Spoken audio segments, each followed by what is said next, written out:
नमस्कार दोस्तों, मैं विनय शर्मा, वास्तु एक्सपर्ट और एस्ट्रोलॉजर, आप सभी का अपने चैनल पे बहुत बहुत स्वागत करता हूं और आशा करता हूं कि आप सब स्वस्थ होंगे, सुरक्षित होंगे। दोस्तों, मिथुन लग्न वालों के लिए कैसा रहेगा मार्च का महीना, आइए ये जानने की कोशिश करते हैं। दोस्तों, लग्न उसे कहते हैं जो कुंडली का प्रथम भाव होता है। आपके कुंडली के पहले भाव में जो राशि लिखी हुई है उसे हम लग्न कहते हैं, और चंद्रमा जिस राशि में बैठता है उसे हम राशि कहते हैं। राशियां तो सभी होती है, लग्न में भी जो राशि है वो लग्न की राशि कहलाती है, आपका लग्न कहलाता है। तो आपके लग्न में यानी कुंडली के प्रथम भाव में अगर 3 नंबर लिखा हुआ है यानी मिथुन राशि है तो आपका मिथुन लग्न है। दोस्तों, लग्न से जो राशिफल है वो चंद्र राशि से कहीं ज़्यादा प्रभावशाली और इफेक्टिव होता है, और इसको प्रैक्टिकली आप स्वयं कर सकते हैं, देख सकते हैं कि आप 2-3 महीना आप चंद्र राशि से भी राशिफल देखिए और लग्न से भी राशिफल देखिए, अंतर आपको समझ में आ जाएगा। दोस्तों, बात करते हैं मार्च के महीने के लिए कैसा है मिथुन लग्न वालों के लिए। सर्वप्रथम 13 तारीख के बाद मंगल आपके लग्न में आ जाएंगे, तब आपके उत्साह को बढ़ाएंगे, उमंग को बढ़ाएंगे, आपके अंदर साहस और पराक्रम को बढ़ाएंगे।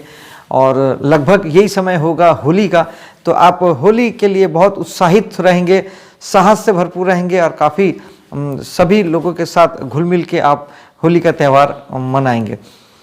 धन का आवक बना रहेगा, प्रॉपर रहेगा, और धन भी आपको कुछ करने से आएगा। यानी आप जो कुछ भी करेंगे, आप कर्म के रूप में जो भी कुछ करते हैं उस आपके करने से ही धन की प्राप्ति आपको होगी, और धन की प्राप्ति आपको स्मूथली बनी हुई है और आगे भी बनी रहेगी। अगर कुंडली में कोई विशेष फल नहीं है, कोई निगेटिव स्थितियां नहीं है, तो आपको धन पर्याप्त मात्रा में आपकी ज़रूरत के हिसाब से आपको प्राप्त होता ही रहेगा। वाणी आपकी बहुत अच्छी है, वाणी भी आपका साथ देगी। जो लोग वाणी से जुड़ के काम करते हैं उनके लिए भी अच्छा समय है कि आपको अच्छा धन लाभ की प्राप्ति उस माध्यम से हो सकती है। जो गीत गाते हैं, संगीत से जुड़े हैं, जो किसी प्रकार का प्रवचन देते हैं, एंकरिंग करते हैं, फिल्मों में या नाटकों में, थिएटर में डबिंग आर्टिस्ट हैं, किसी प्रकार के वाणी संबंधी काम आपको फ़ायदा दे सकता है। कुटुंब से जुड़ के काम करना आपके लिए अच्छा रहेगा, हित में रहेगा। जो फैमिली बिजनेस जो लोग करते हैं उसके लिए बहुत अच्छा समय है। जो लोग फाइनेंस सेक्टर से जुड़े हैं, जो लोग बैंकिंग सेक्टर से जुड़े हैं, बैंकिंग सेक्टर में जॉब करते हैं, और ख़ासतौर पे वो लोग जो पुश्तैनी बिजनेस को संभाल रहे हैं, उन सभी के लिए बहुत अच्छा समय है। अच्छे धन की प्राप्ति आपको होगी। पराक्रम तो आपको बढ़ेगा, लेकिन ये बढ़ना चाहिए भी। यानी शनि की दृष्टि वहाँ पर आपको ये कहती है कि आपको ज़्यादा साहस और ज़्यादा पराक्रम करने की आवश्यकता है, क्योंकि शनि खुश सिर्फ इस बात से होते हैं जब आप ज़्यादा मेहनत करते हैं। तो शनि की दृष्टि केवल तब तकलीफ देती है जब आप उस डोमेन में काम नहीं करेंगे। यानी पराक्रम का भाव है, एफर्ट का भाव है, साहस पराक्रम में अगर आपने कोई कमी की, आपने अपने प्रयासों में कमी की, आपने अपने कामों को कम किया, या कामों को कल पे टाला, परसों पे टाला, तो आपको दिक्कत हो सकती है। अदरवाइज आपके लिए समय बेहतर काम करेगा। खूब मेहनत कीजिए, शनि आपको बहुत अच्छा फल देंगे। और निश्चित ही कर्म से ही तो भाग्य बनता है, और शनि कर्म के भी कारक है और भाग्य के भी कारक हैं, क्योंकि हमारे हाथों में जो भाग्य रेखा होती है उसे हम शनि रेखा कहकर भी पुकारते हैं। आगे बात करते हैं चौथे भाव की। सुख शांति के लिए समय बहुत अच्छा है, सुख शांति की स्थितियां बनी हुई है। निजी जो आपका परिवार है, निजी कुटुंब है, जिसमें जीवन साथी होते हैं, खुद के बच्चे होते हैं, इनके साथ हम एंजॉय करेंगे, पिकनिक में जाएंगे, कहीं शादी विवाह समारोह में शामिल होंगे और काफ़ी अच्छा महसूस करेंगे। वाहन का सुख, घर का सुख भी आपको पर्याप्त मात्रा में मिलेगा। जो लोग नया वाहन या नए घर की कामना करते हैं, और कुंडली में भी अगर आपके योग संयोग अच्छे हैं, तो निश्चित ही गोचर के ग्रह भी आपको सपोर्ट करते हैं कि आपका घर बन जाए, आपका खुद का वाहन हो, बशर्ते आपकी कुंडली भी आपके फेवर में काम कर रही हो। पंचम भाव में आते हैं। पंचम भाव संतान का होता है, आपकी शिक्षा का होता है, मनोरंजन का होता है। यहाँ पर केतु है। केतु को थोड़ा सा समझने जैसा होता है दोस्तों। केतु आपको चाहते हैं कि जिस भाव में भी केतु है, अब वहाँ के लिए आप लाइक योगी ट्रीट करें। यानी योगी का अर्थ ये नहीं है कि आपको हिमालय में जाके बैठना है। योगी का अर्थ है आपको जो कर्म करना है वो केवल कर्म कीजिए, फल की चिंता बिल्कुल मत कीजिए, सपने मत सजाइए, क्योंकि सपने, भ्रम, भविष्य, एल्यूजन, ये सब राहु के काम हैं। केतु जो है केवल वर्तमान है, और केतु के पास केवल पैर हैं। आपको अगर कथा मालूम होगा तो धड़ जो है वो केतु है, तो उनके पास सिर्फ पैर हैं, यानी करना ही आपके हाथ में है, विचार करना नहीं, विशेष तौर पे परिणामों की कामना करना बिल्कुल भी नहीं, तो आपको कहीं कोई तकलीफ नहीं आएगी। अदरवाइज पंचम भाव संतान का है, संतान को लेके आप जितना सोचेंगे, जितना विचारेंगे, जितना उस दिशा में आप काम करेंगे, उतना आपका तनाव बढ़ेगा, परेशानी बढ़ेगी और आप परेशान रहेंगे। ये एक बहुत अच्छा उपाय है कि आप टोटल जगह से अपने आप को तटस्थ कर लें, संतान के प्रति नज़र रखें, संतान के प्रति कर्म भी करें, उनके लिए जो बेहतर बन सकता है आप अपना बेस्ट दें, लेकिन परिणाम की कामना मत करें, तो रिजल्ट अच्छे आएंगे। यही बात आपके मनोरंजन उद्योग पे शामिल होगी। कला जगत से किसी भी माध्यम से आप जुड़े हैं, नृत्य, गीत, संगीत, चित्रकारी, पेंटिंग, अदाकारी, कहीं से भी आप कला के किसी भी क्षेत्र से जुड़े हैं, वहाँ पर यही बात लागू होगी। कर्म कीजिएगा, फल की चिंता बिल्कुल मत कीजिएगा, रिजल्ट अच्छे आएंगे। और एजुकेशन, शिक्षा में भी यही बात लागू होगी। सिर्फ पढ़िए और एग्ज़ाम दीजिए, परिणाम की कामना मत कीजिए। परिणाम की कामना करेंगे तो शायद परिणाम जो आना है वो भी नहीं आएगा, और परिणाम की कामना नहीं करेंगे तो केतु आपको वो दे देंगे जिसकी आपने कल्पना भी नहीं की होगी। तो कृपया कर्म करें और फल की चिंता ना करें, केतु यही कहते हैं। और चूंकि केतु योगी हैं तो थोड़ी सी नैतिकता की कामना भी आपसे करते हैं, आप वर्तमान में रहें इसकी भी कामना करते हैं, और आप थोड़ा सा आध्यात्मिक हो जाएं। आप आध्यात्मिक होने के लिए अगर आप मेडिटेशन भी सिर्फ कर लेते हैं तब भी वो अध्यात्म में कंसिडर हो जाता है, या आपको आध्यात्मिक है ऐसा मान लिया जाता है, क्योंकि आपकी चेतना उस दिशा में काम करने लगती है। तो कृपा करके मेडिटेशन अवश्य करें। राहु और केतु के लिए ये एक बहुत बहुत बहुत अच्छा उपाय है। चूँकि पंचम भाव हमारे दिमाग का भी होता है और केतु हमारे दिमाग में ही बैठे हैं, चीज़ों को लेके जितना आप वर्तमान में रहेंगे उतना आपके लिए अच्छा है। इस बात को समझने की कृपया कोशिश कीजिए। जो लोग नौकरी से जुड़े हैं उनके लिए बेहतर समय है, वो जीवन में नौकरी में आगे बढ़ेंगे, सफलता प्राप्त करेंगे। जिनके पास नौकरी नहीं है और कुंडली में भी अच्छे योग संयोग हैं तो उन्हें सरकारी नौकरी भी मिल सकती है, और सामान्य प्राइवेट में नौकरियां आपको बिल्कुल आराम से मिल जाएगी। ख़ास तौर पे जो लोग ऋण वगैरह ले रहे हैं या जिन्होंने ले रखा है उनसे निवेदन करता हूं कि वो ज़्यादा कर्ज के चक्कर में ना पड़ें, क्योंकि ये कर्ज आपका फिर बढ़ता जाएगा। एक कर्ज पटाने के लिए आपको दूसरा कर्ज लेना पड़ेगा, क्योंकि बृहस्पति की दृष्टि चीज़ों को बढ़ाती है। तो बेहतर यही होगा कि आप कर्ज को अवॉइड करें, जितने संसाधन आपके पास हैं उतने में ही आप काम करें तो बेहतर है। इसको छोड़ के बाकी सर्विस सेक्टर आपके लिए बहुत गजब का है, बहुत बढ़िया है। आप जो भी सेवा व्यवसाय से जुड़े हैं, आप चाहे नौकरी करते हो सरकारी या प्राइवेट, या आप किसी भी प्रकार के लोगों को सेवा देते हैं, चाहे वो कंसल्टेंसी के माध्यम से देते हैं जैसे इंजीनियर, डॉक्टर, वकील देते हैं, चाहे आप किसी प्रकार के सश्रम आप लोगों की सेवा देते हैं, जैसे कि आप गाड़ी मैकेनिक हैं, मोटर मैकेनिक है, लोहार है, बढ़ई है, राजमिस्त्री हैं, तो इन सभी जगहों पर आप अच्छा काम करेंगे, आपका काम भी आगे बढ़ेगा। सप्तम भाव बेहतर है जीवन साथी के लिए भी और आपके लिए भी। कहीं ना कहीं जीवन साथी आपके लिए फ़ायदेमंद साबित होगा, कंधे से कंधा मिला के चलेगा, और हो सकता है कि अगर आपका जीवन साथी वर्किंग भी है तो निश्चित ही आपको बहुत अच्छा समय आप इसे देखेंगे। जीवन साथी भी जीवन में आगे बढ़ पाएंगे और उन्हें उनके कामों में तरक्की होगी, बढ़त होगी, सुख साधन, मन की शांति उपलब्ध होगी, और आपके रिलेशन बहुत मजबूत बनेंगे। और आपका जीवन साथी आपके साथ अगर आप बिजनेस करते हैं तो कंधे से कंधा मिला के चलेगा, और आपके बिजनेस पार्टनर के तौर पर, आपके काफ़ी मजबूत हैंड्स के तौर पर वो आपके लिए मददगार साबित हो सकता है, और आपको मदद लेनी चाहिए। आपके बिजनेस में, व्यवसाय में आप अपने जीवन साथी को भी शामिल करें, आपके लिए समय अच्छा है। और जो लोग नया बिजनेस लगाना चाहते हैं, जो व्यवसाय में जाना चाहते हैं, उनके लिए भी ये अच्छा समय है। हाँ, कुंडली जरूर दिखा लें, क्योंकि कुंडली अति आवश्यक होती है, क्योंकि बेसिक तो कुंडली ही होता है। हम बात गोचर पे कर रहे हैं, गोचर का इफेक्ट हमेशा कुंडली के बाद आता है। सेपरेटली गोचर आपको जीवन में बहुत बड़े परिवर्तन नहीं दे पाता, छोटे मोटे चेंजेस लाइफ में आते हैं, जिसकी हम बात कर ही रहे हैं। बात करते हैं 8वें भाव की। 8वें भाव के स्वामी शनि जो हैं अब 9वें भाव में चले गए हैं, यानी भाग्य में। अष्टमेश का नवम में जाना कुछ अच्छा तो नहीं होता, क्योंकि नवम भाव भाग्य का है और अष्टम भाव रुकावट, बाधा, चिंता, परेशानी का होता है।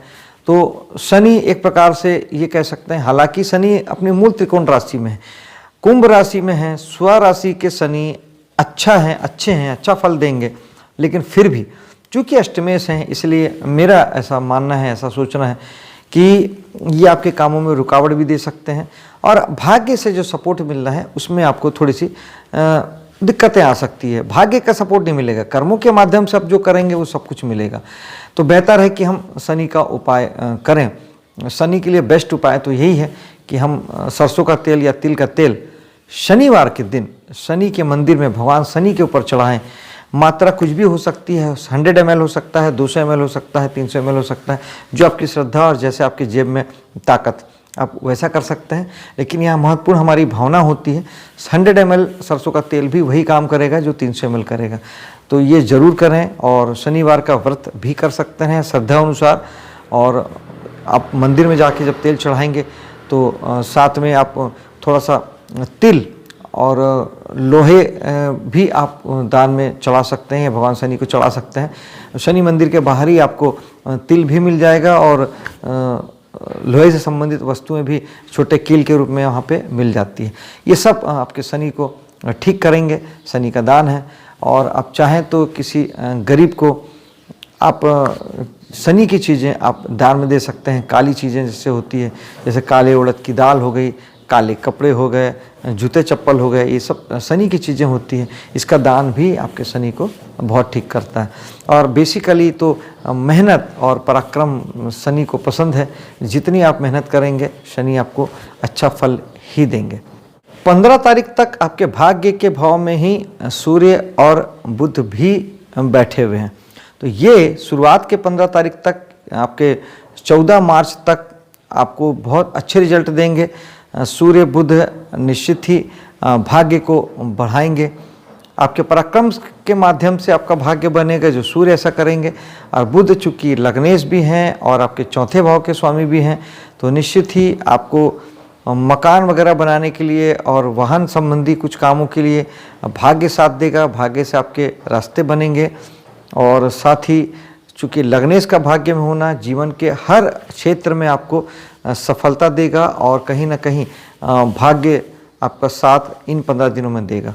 इन 15 दिनों के बाद 14 तारीख को सूर्य और बुध आपके 10वें भाव में आ जाएंगे।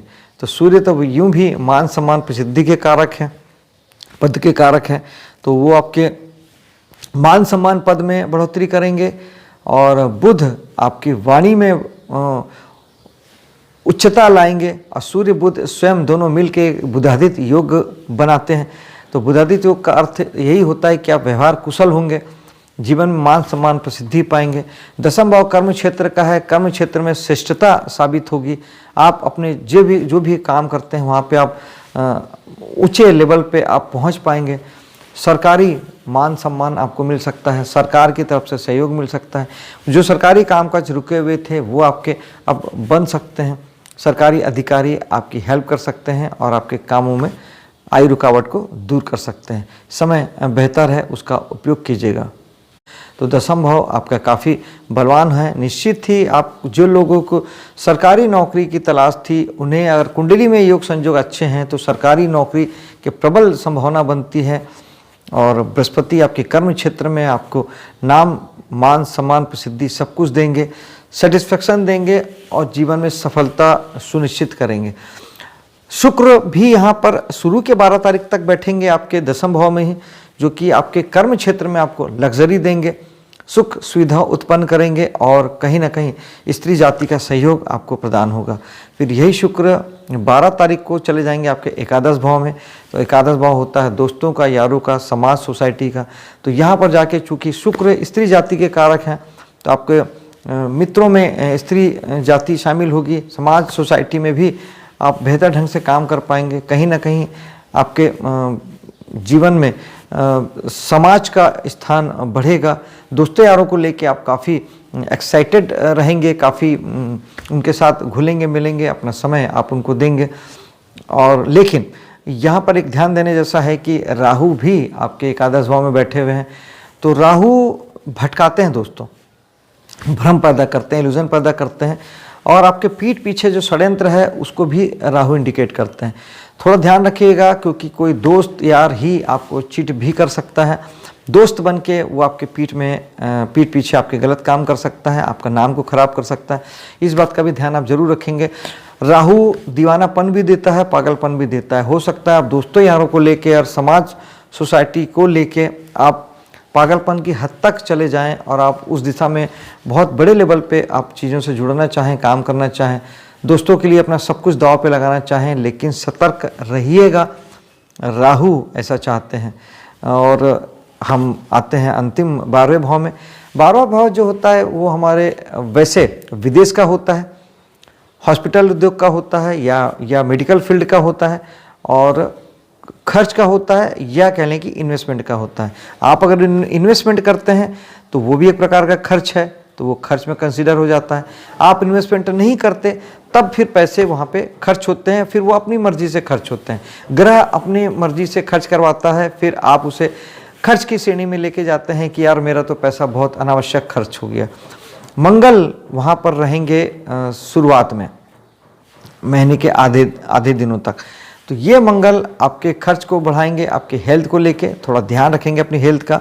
खास तौर पे वाहन वगैरह सावधानी से चलाएंगे, क्योंकि मंगल जो है एक्सीडेंट के कारक होते हैं, लड़ाई झगड़े के कारक होते हैं, और छठे भाव के स्वामी हैं। छठा भाव हमारे लड़ाई झगड़े का होता है।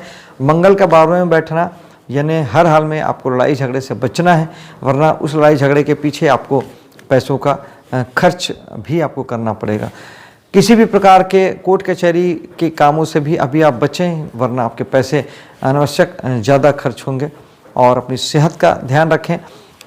मंगल अगर तकलीफ देते हैं, इस प्रकार की चीज़ें आपके साथ होती है कि खर्च में कोई बढ़ोतरी हो रही है और अनावश्यक हेल्थ संबंधी इशू अगर आपको आ रहा है, तो फिर निश्चित ही आपको मंगल की साधना करने की आवश्यकता है।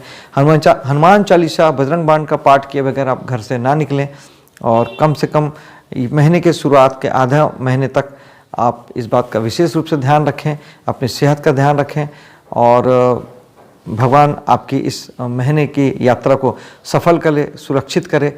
इसी कामना के साथ मैं अब आपसे विदा लेता हूं। मेरे वीडियो को लाइक शेयर कीजिएगा, मेरे चैनल को सब्सक्राइब कीजिएगा। मिलता हूं आपसे अगले वीडियो में, तब तक के लिए जय हिंद।